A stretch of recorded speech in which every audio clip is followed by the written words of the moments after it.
gati? Është pa.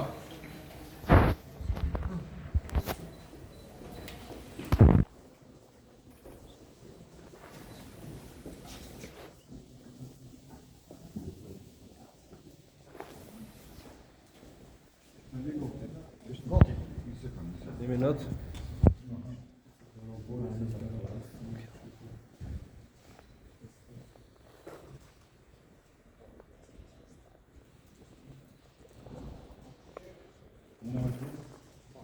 Atëherë, përshëndetje të nderuara media, të nderuara gazetar, mirë se po gjejmë njëri tjetrin këtu, pas mbledhjes së kryesisë, e cila po vazhdon ende me një temë që është shumë e rëndësishme që ndërlidhet me parandalimin e vetvrasjeve.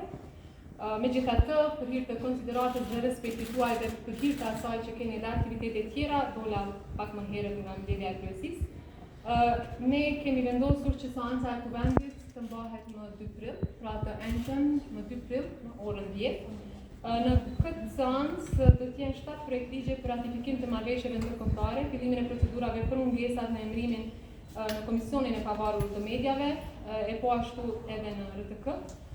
Pra, në këtë drejtim, lejoni vetëm shkurtimisht i përmend, marrëveshjen përqasen arsimin e lartë dhe pranim për studime në Ballkanin Perëndimor, projektligjet për ratifikimin e amandamentit nr. 3 për programin IPA 2018 dhe amandamentin nr. 2 për programin IPA 2017, si dhe marrëveshjet që kapin vlerën në gjithsej 120 milion euro e që u dedikohen projekteve jetike për qytetarët e vendit.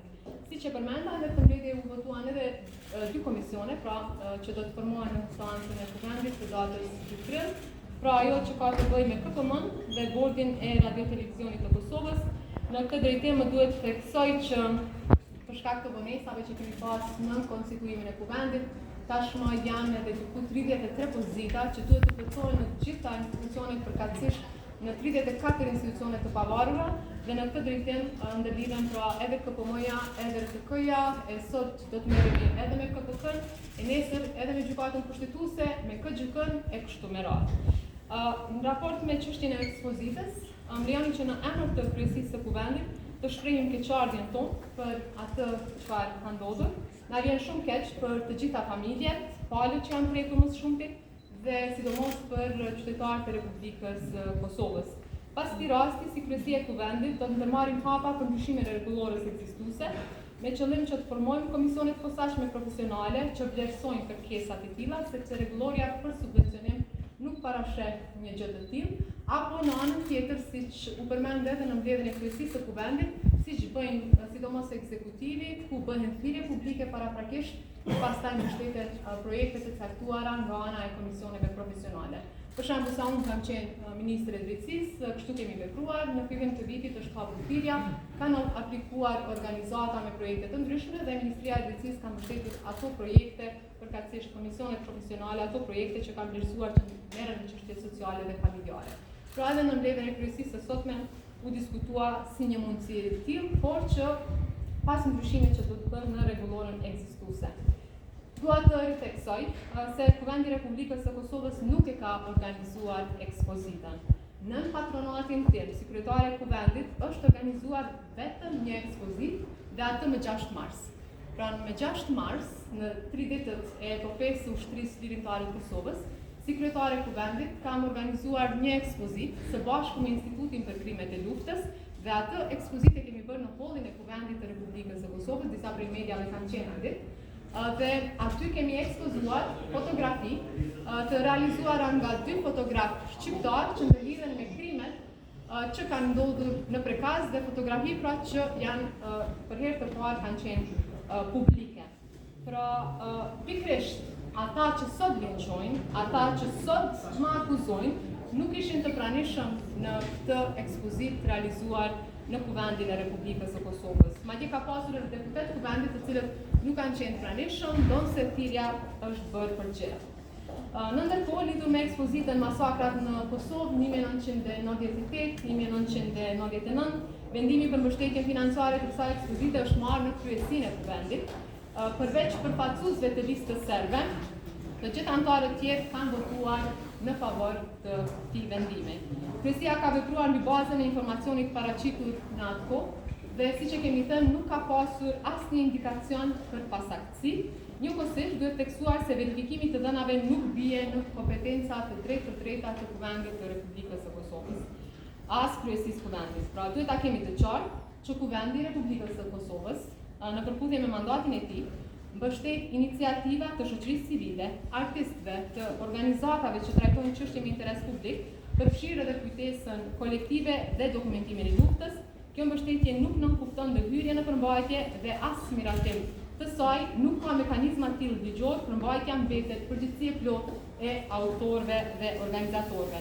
Sado që është provuar të hidhet fajit e Kuvendit, që ka bërë lëshime dhe ka qenë i pavëmendshëm, ju them që aktualisht Kuvendi nuk ka mekanizma të tillë që bëjnë punën kërkimore, hetuese, verifikuese mbi projektet të cilat prezantohen nga organizatat apo nga qytetarët e vendit.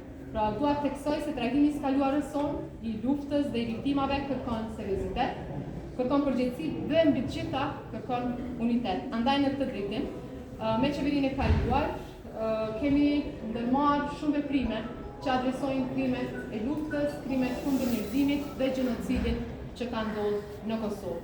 Në këtë drejtim, ne kemi themeluar Institutin për krimet e kryera gjatë luftës në Kosovë, atë që e përmenda, në cilën e kam organizuar edhe ekspozitën në datë 6 mars, pra për epopejën e MÇK-s, por ky institut është themeluar me qëllim që të kemi të dhëna të sakta, dokumentim të saktë luftës. Pra, instituti tashmë është duke bërë punën e tij. Me sa kujtoj sot ka folur edhe kryeministri Kurti në raport me punën që ka bërë instituti, por unë ju inkurajoj që ta merrni edhe raportin e punës së institutit për të parë se çfarë ka bërë instituti deri më tani. E kuptojmë ndjeshmërinë që në qoftë se dokumentimi i krimeve të luftës ish bërë me një herë pas përfundimit të luftës, si me thënë 20 qershor të vitit 1999, gjithçka do të ishte sot me lehtë. Por më shumë se 2 dekada pas luftës, ne nuk kemi pas një institut që dokumenton dhe verifikon krimet e luftës në mënyrë që ne mos përballemi me probleme të tilla. Lufta jonë e fundit është një plagë e hapur që na dhem të gjithëve. Ne kemi familjar, kemi miq të afërm, qytetar e bashkombas të vrarë të shtukur. Ne çdo vit i kujtojmë ata e ato, e na dhem edhe reagojmë dhe kjo është normale. Ende s'ka drejtësi për krimet e luftës, por ne kemi adresuar gjykimin mungesë, duke pasur parasysh që Serbia nuk i dorëzon kriminalët e luftës. Nuk i dorëzon as kriminalët që kanë kryer krime lufte, pra në kohë të luftës, e as terroristët që kanë kryer krime, i referohem krimit terrorist apo terrorizmit në Bajnsk, pra Serbia është bërë strehë e kriminalëve të luftës edhe atyre terroristëve që kryejnë krime në kohë të paqes. Prandaj, siç e keni parë, asnjëherë më shumë akt akuza për krime luftës ka pas.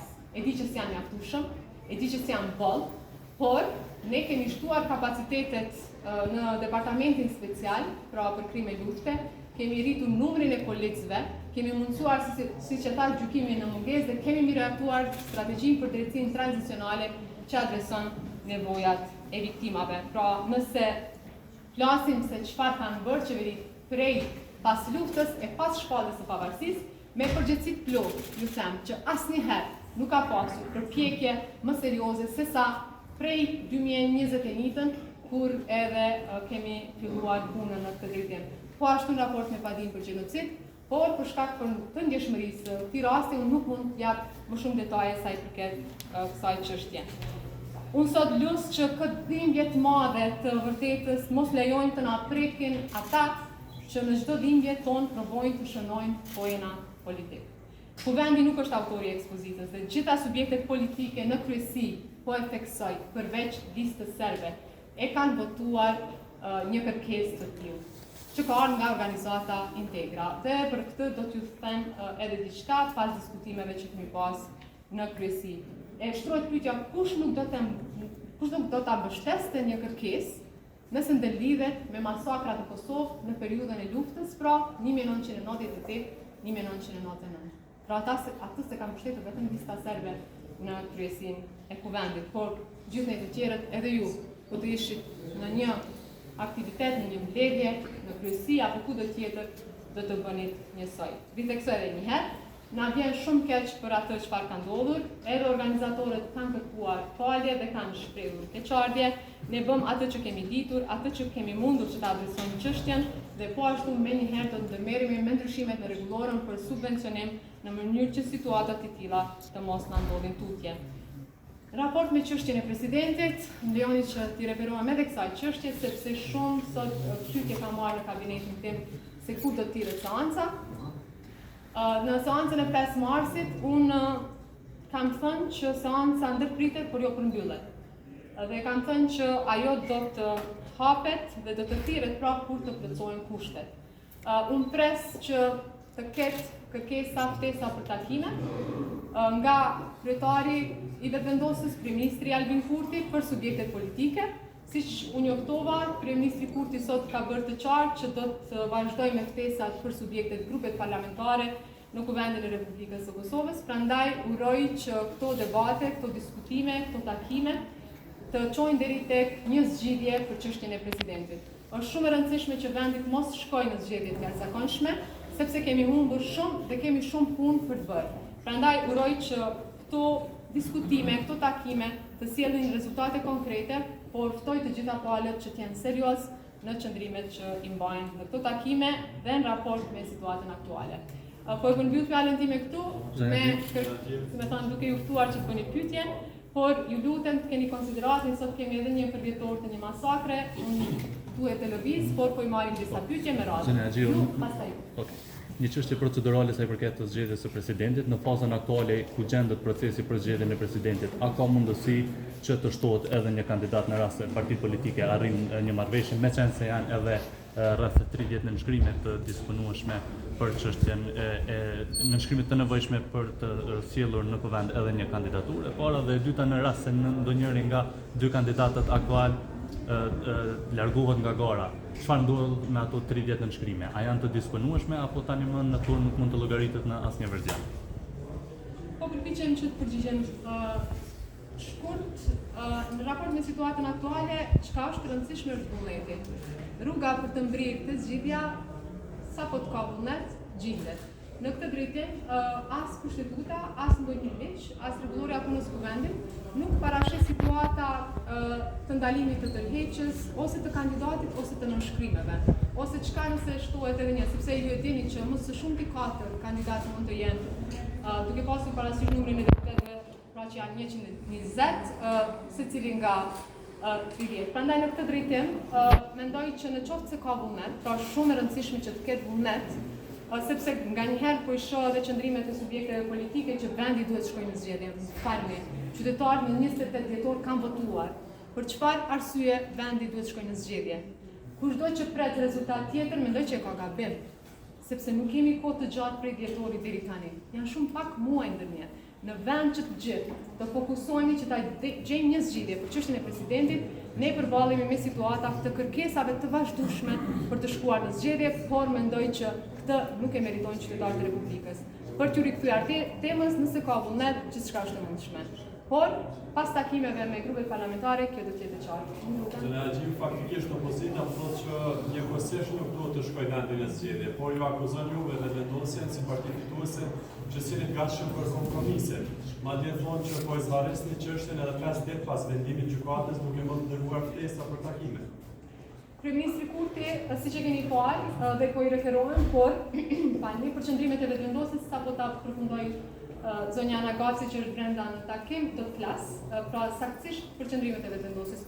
Por kryeministri Kurti ka pasur ftesa edhe para se dalë vendimi i gjykatës kushtetuese, i ka ftuar edhe LDK-n edhe PDK në takime, por edhe zoti Abdigjiku, edhe zoti Hamza nuk kanë pranuar që takohen, kanë thënë që e presin vendimin e gjykatës dhe pastaj do të kemi takime. Dje ka nga Franca, nuk e di a ka njoftu kryeministri, por të paktën me sa unë jam në dieni, dje ka në Kosovë, sepse siç e dini ka qenë në Paris. Prandaj dhe ka thënë edhe sot që do të vazhdoj komunikimin dhe takimet me opozitën. Në këtë drejtim unë ju referova deklarimeve publike të zyrtarëve të lartë të PDK-s, sidomos të PDK-s, por jo vetëm, që kanë thënë që vendi duhet të shkojë në zgjedhje. Pra le të përpiqemi të paktën. Le të përpiqemi që ta gjejmë një zgjidhje, për shkak se lëvizja e vendosje ka dërguar, si më thënë, ka propozuar 2 emra vetëm atëherë kur s'ka pasur emra opozita. Ne jemi detyruar, sepse e kam udhëhequr edhe vetë seancën, që të hyjmë në procedurat të zgjedhjes presidentit, Por tani nëse ka vullnet, gjithçka është e mundshme, unë i lutem shumë opozitës që të kenë qasje konstruktive, por jo vetëm opozitës, gjitha palëve, sepse ju e dini që na duhet kontributi gjitha palëve për të kaluar këtë situatë. Faleminderit shumë dhe shihemi në takimet e tjera.